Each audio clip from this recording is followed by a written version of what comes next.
Sir Papa Bear Francis back to you guys here with another quick tutorial. Today we're looking at Apex Legends Season 9. Yes! Season 9, crazy, I know, super fun. Look at this bear. Gotta love it.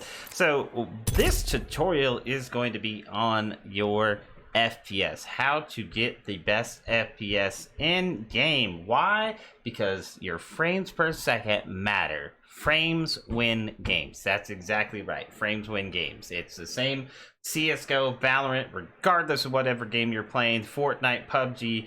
The more frames you can get out of the game, the better. So we're going to take a look at where our settings are now and how we can increase those frames. Now, this will work slightly differently with everyone because everyone has a different graphics card. So, as we can see up here in the top right, our FPS are running around 100 to 115 right now. And of course, our video settings are maxed out high on everything.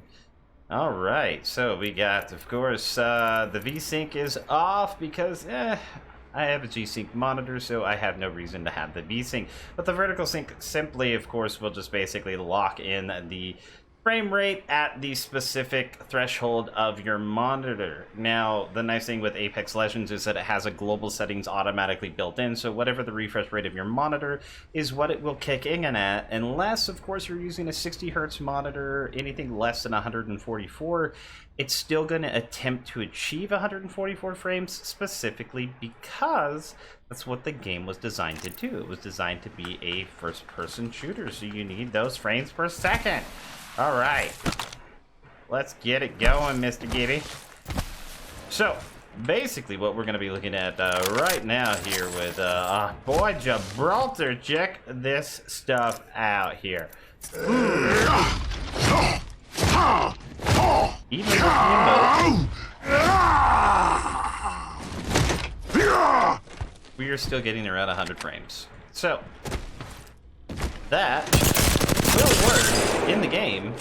It will allow us to definitely play, because anything above, technically anything above 40 to 50 frames is definitely playable, but we want more. We want more of those frames, so let's get it.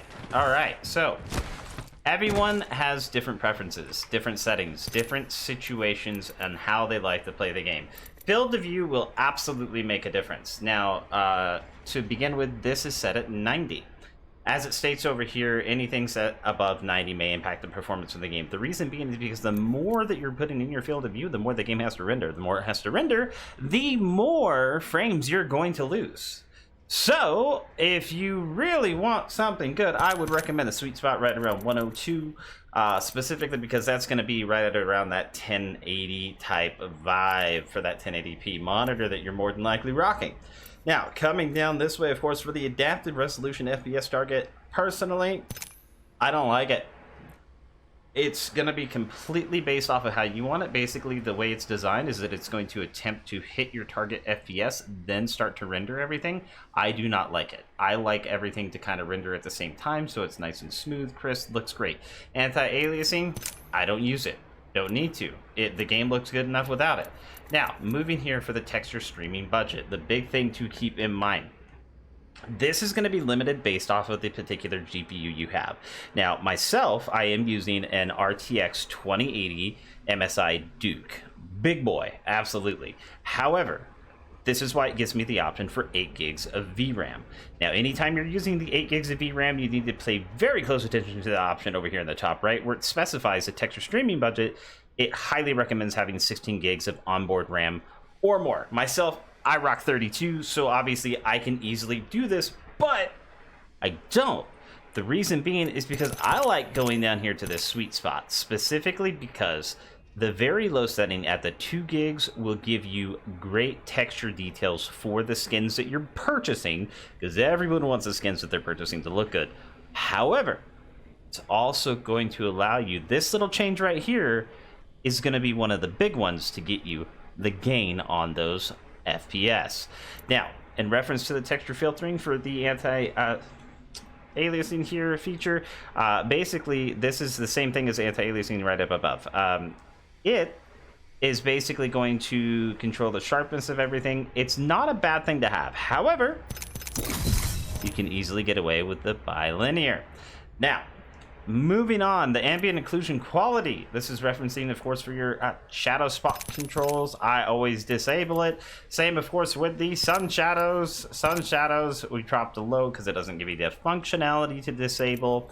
Now, with this, of course, for the spot shadow detail, I also lower this. Now, the reason being is because depending upon where you're at in Olympus or World's Edge or even Kings Canyon, shadows make a difference in reference to, you know, seeing somebody who's up high and their shadow is broadcasted down below, or it's too dark of an area and you just can't see them because of the shadows. So there is, of course, another video we'll get up if you guys want. Comment down below, let me know, and we'll show you guys how to disable the actual shadows completely. Now, with this, the volumetric lighting, disable it. Dynamic spot shadows, disable it. The model detail, effects detail, impact marks, and ragdoll. None of these are GPU load.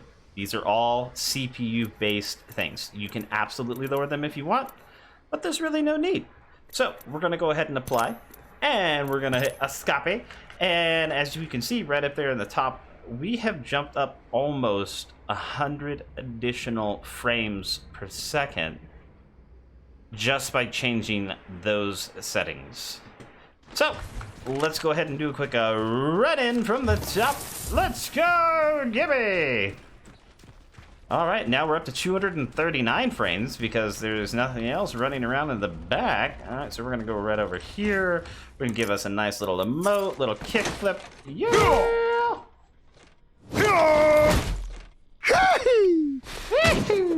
All right, and here comes the big boy. Gibraltar's in the house, still running around 200 frames.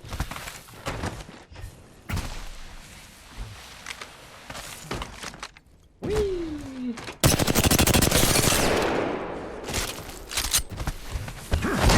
I love finishing people with my heirloom. Oh yeah. So, ladies and gentlemen, this is going to be the quick tutorial and look at Season 9 Apex Legends, getting the best FPS for the easiest method. Just adjusting those settings, getting them the way you want. Stay tuned, of course, for a little bit more in reference to the Apex Legends tutorials. I'll see you guys next time. Sir Papa Bear Francis out. If you guys want to say hello when we are live, make sure you stop by twitch.tv/Sir Papa Bear Francis. And don't forget to, of course, like and subscribe and comment below on what you guys want to see next. I'll see you guys later.